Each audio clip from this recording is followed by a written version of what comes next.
Halo semuanya dimanapun kalian berada, semoga kabar kalian selalu baik-baik saja di sana. Berjumpa lagi di channel ngomongin drama. Pada hari ini saya akan kembali melanjutkan alur drama Love Like the Galaxy episode 4 sampai dengan 6. Tanpa berlama-lama kita masuk saja ke alur ceritanya. Cerita diawali dengan bibi keduanya yang mendatangi Sosang yang kemarin ia telah ditipu. Karena tidak terima ia telah ditipu oleh Sosang, tapi Sosang membalas ia membantu. Karena bibi keduanya itu ingin tinggal di kediaman utama, sedangkan ia ingin membuat ibunya kesal. Jadi ini adalah sebuah keuntungan bersama. Lalu Sosang menyadari bahwa ibunya sedang mendengar pembicaraan ia dan bibinya itu. Dan dengan sengaja ia memancing emosi bibinya. Tentu saja bibinya menjadi sangat kesal dan meninggalkan. Lalu, ketika bibinya kembali, ia melampiaskan amarnya kepada suaminya karena ia tidak terima sudah dipermalukan oleh Sosang serta ibunya. Ia melampiaskan dengan berkata, jika suaminya tidak berguna, gagal menjadi pejabat, dan lumpuh sehari-hari hanya membaca buku. Kemudian, suaminya memutuskan untuk bercerai. Mendengar kata-kata itu, ia menjadi sangat marah dan memukul-mukul suaminya. Lagi dan lagi, ibunya Sosang berada di luar. Mendengar keributan yang terjadi, ia berteriak untuk berhenti. Ibunya Sosang meminta untuk adik kedua menemui suaminya. Saat adik kedua ingin berjalan, ia hampir terjatuh dan ditahan oleh pelayan pribadinya ibu Sosang. Melihat suaminya yang dipegang pelayan, si bibik ini malah marah dan saat ia ingin mendekat, ibunya Sosang langsung menamparnya. Sungguh. Ibunya Sosang juga mengatakan bahwa ia bukan hanya ingin menampar, tapi juga akan mengusirnya dan menjauhkan dari anaknya.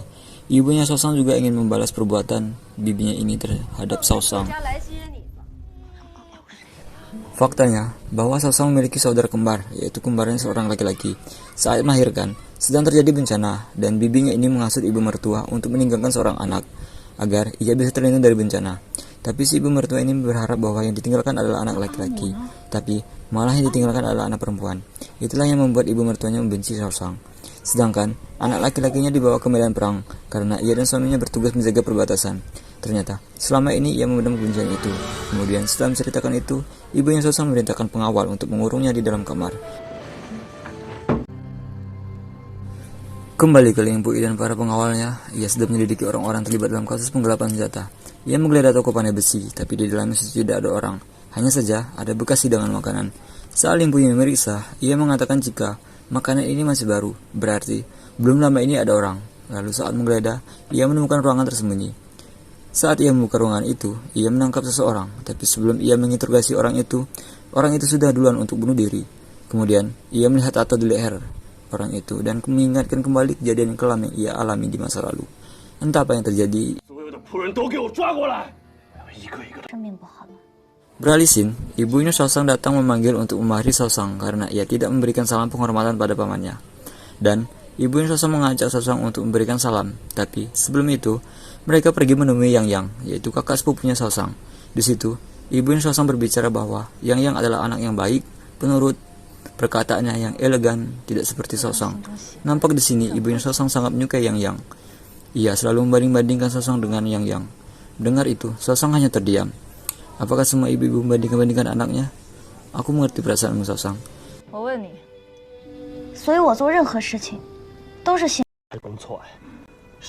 Keesokan harinya, hari di mana paman kedua yaitu ayahnya Yang berpamitan untuk pergi dan menitipkannya Yang pada Jenderal Chong dan ibunya Sosang.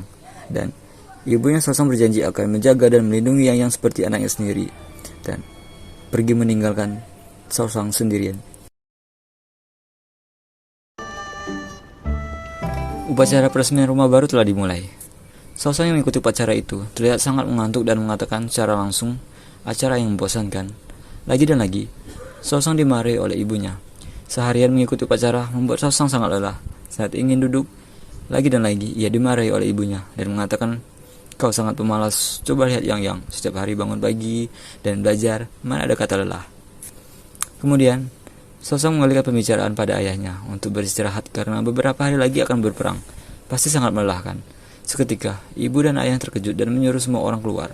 Kemudian, ibunya memarahi dan bertanya, dari mana Sosang tahu? Kemudian, Sosang mengatakan bahwa ia hanya menebak, karena gelar dan kekayaan sudah didapatkan dari kaisar. Sungguh mencurigakan, ibarat ada udang di balik batu. Kemudian, ayahnya bilang, itu bukan perang. Lalu apa? Lalu saat di luar, Sosang melihat banyak bekas barang yang sudah dipakai lagi. Ia berpikir untuk beralih profesi dari putri menjadi kuli. Ia ingin membuat kursi goyang. Lalu ia langsung malu, memahat, memotong. Saat sedang setengah mode kuli, ibunya datang menghampiri. Ya, seperti biasa, memarahi lagi. Ibunya bilang, kau seorang putri atau tukang kayu. Lebih baik menggunakan tenaga untuk belajar. Lalu, ibunya menyuruh untuk pergi ke ruang belajar. Sebelum pergi, ibunya Sosang sedikit memasang wajah yang sedikit terkesan. Dan itu disadari oleh Sosang dan membuat Sosang. Keesokan harinya, kakak sepupu dan kakak kandung Sosang kembali. Akhirnya, Sosang bertemu dengan kakak kandungnya. Dan neneknya datang memberikan pelukan. Ada Sosang. Si anjir, Sosang malah digeser. Pilih kasih banget si nenek-nenek ini. Ketika malam harinya, Sosang dan kakak keduanya ingin bermain untuk menyalakan lampion. Lagi dan lagi, Sosang dibuat sakit hati atas perlakuan pilih kasih ibunya terhadap Yang. Saat di perjalanan, Sosang melihat ibunya yang sedang memberikan nasihat dan perhatian. Dan lagi, membanding-bandingkan Yang dengan Sosang. Dengar itu, Sosang terdiam. Dan tidak lama, Sosang pergi. Kembali ke Limpui. Ia diminta oleh kaisar untuk menghadiri acara Adipati Chongyang. Tidak lama, datanglah seorang putri yaitu Putri Yu Chang. Mendengar itu, Limpui langsung memilih untuk pergi. Kemudian Adipati Chongyang langsung membahas masalah perjodohan. Dan Putri Chongyang ini sangat tertarik pada Limpui.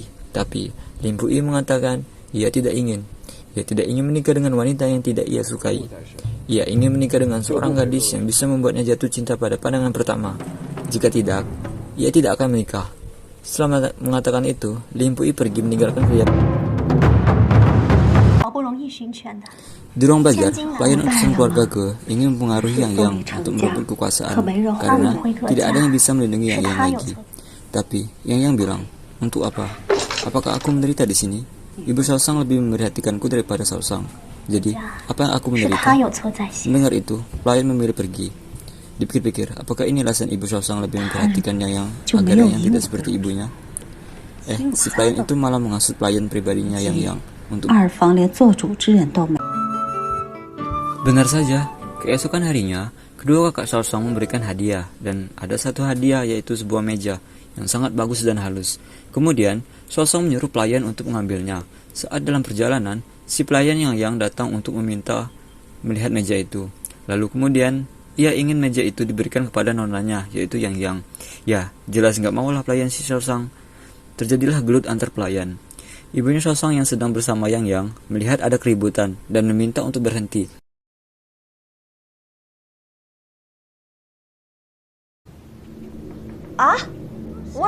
Kemudian, mereka semua dikumpulkan. Lalu ibu Sosang bertanya pada Sosang. Sosang mengatakan, ia hanya menyuruh pelayannya untuk mengambil meja yang telah diberikan kakak sepupunya untuknya. Tapi, kenapa malah menjadi merebut meja milik Yang? Lalu, kakak ketiganya juga mengatakan bahwa ia benar memberikan meja pada Sosang. Saat pelayan yang pingsan itu di bawah dan ingin diinjak kepalanya, tiba-tiba ia bangun. Dan kemudian ia berdalih bahwa ia telah difitnah. Karena itu, ibunya Sosang malah menyudutkan Sosang dan lebih memihak pada Yang. Sosang pun tertawa. Ibunya yang melihat Sosang tertawa lalu mengatakan bahwa, apa yang kau tertawakan? Sosang tertawa karena masalah ini sangat lucu baginya. Ia menjelaskan bahwa Lian Fang yaitu pelayannya membuat keputusan sendiri dan dia suka itu. Sosang juga memberikan perumpamaan. Jika Sosang menyuruh Lian Fang pergi ke pasar untuk membeli saus kecap, ia boleh memutuskan. Ia boleh memutuskan untuk pergi melewati jalan yang mana untuk menuju pasar atau memutuskan untuk membeli saus kecap di toko mana. Tapi jika ada orang yang menginginkan saus kecapnya, Lian Fang tidak berhak untuk memutuskan dan memberikan saus kecap itu pada orang lain. Mengerti ucap Sosang?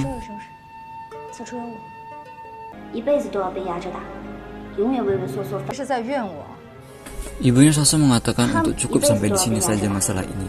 Padahal Sosang sudah menunggu ibunya memberikan hukuman pada bibi pengurus itu. Tapi malah sebaliknya.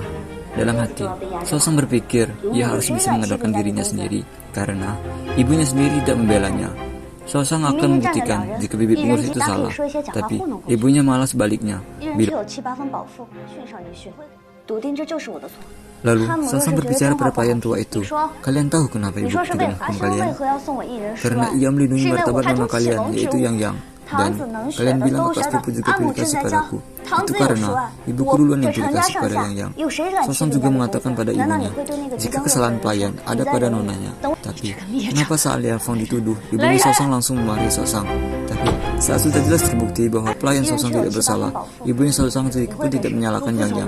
Menurut kalian kenapa? Karena ibuku menyukai Yang bukan diriku. Sosang juga mengatakan, apakah ini benar keadilan atau mengatasnamakan keadilan demi pilih kasih? Saat ibu Sosang benar-benar marah, tiba-tiba bibi ketiganya sakit perut dan kemudian ibunya Sosang langsung membawa bibinya itu dan meninggalkan mereka. Lalu kemudian bibinya kembali dan mengatakan bahwa tidak usah bersujud lagi, kalian tidak akan dihukum. Dan juga bibinya mengatakan pada Sosang jika ada sesuatu yang diinginkan, bibinya akan membantu. Sosang jelas menginginkan untuk pergi melihat festival Lentera, tapi ibunya tidak mengizinkan Sosang pergi. Bibinya Sosang menyetujui.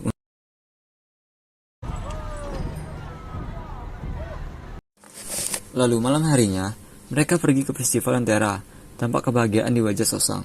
Tapi itu tidak berlangsung lama. Saat ia melihat ibunya sangat memperhatikan Yang dan mengabaikannya. Untung saja ada ayah dan kakak keduanya yang menemani Sosang. Dan mereka pun pergi berkeliling-keliling untuk melihat Lentera.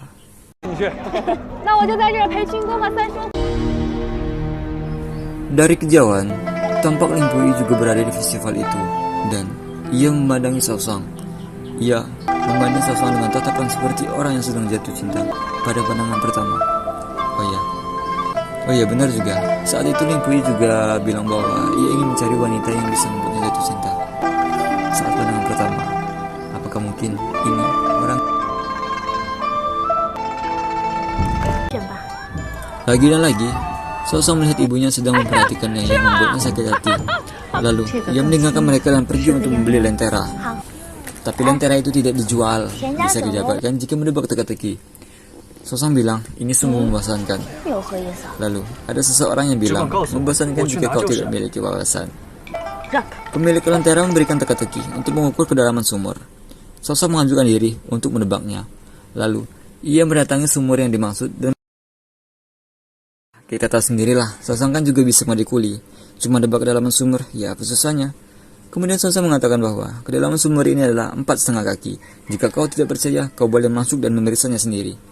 Dan ternyata, jawaban Sosang ini benar. Pemilik teka-teki itu pun memberikan hadiah pada Sosang. Saat bersamaan, terjadi keributan. Sosang mengembalikan lagi hadiah yang tersebut dan ternyata, keributan itu berasal dari Putri Lucang yang sedang meminta tolong. Lalu Sosang melihat airnya yang tiba-tiba menjadi keruh dan berpikir bahwa itu tidaklah dalam. Saat melihat-lihat, Sosang langsung menendang seseorang hingga masuk ke dalam air. Dan ternyata, airnya tidaklah dalam. Ling Pui melihat kejadian itu. Ternyata, itu adalah rencana Putri Lucang yang sedang berpura-pura tenggelam agar Ling Pui datang membantu. Akan tetapi, rencana itu digagalkan. Suara teriakan terdengar. Ternyata ada kebakaran terjadi pada tempat Sosang tadi menebak teka-teki. Sosang langsung datang melihat. Ia ingin mengambil hadiahnya, tapi karena sudah berhasil menebak teka-teki. Ling Pui melihat Sosang yang berlari ke arah kebakaran itu. Ia mengikuti. Saat Sosang sampai, benar saja, api sudah melahap tempat itu. Sosang yang sedang kebingungan mencari ayahnya tertabrak oleh seseorang hingga ia jatuh. Dan ada reruntuhan bangunan yang menimpanya. Tentu saja, Ling Pui datang seperti pelawan menggendong Sosang hingga terhindar dari puing-puing reruntuhan. Setelah menyelamatkan Sosang, Ling Pui pergi ke pasukannya dan ayahnya Sosang. Sekian untuk drama Love Like the Galaxy episode 4 sampai dengan 6. Sampai bertemu lagi di part selanjutnya dan terima kasih.